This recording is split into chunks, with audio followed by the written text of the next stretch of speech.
بسم اللہ الرحمن الرحیم۔ بخاری حدیث نمبر 1۔ اور اللہ تعالیٰ عز و جل کا یہ فرمان ہے، انا اوحینا الیک کما اوحینا الی نوح والنبیین من بعدہ۔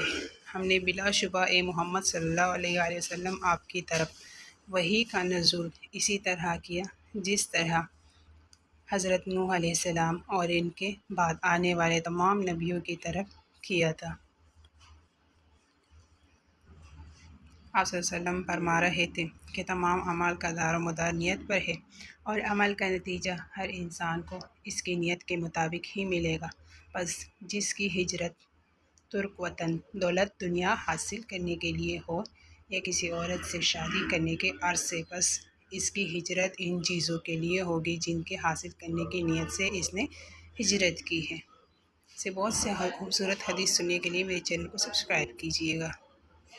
اپنا بہت خیال رکھیے گا۔ ملتے ہیں نئی انفارمیشن کے ساتھ، تب تک کے لیے اللہ حافظ۔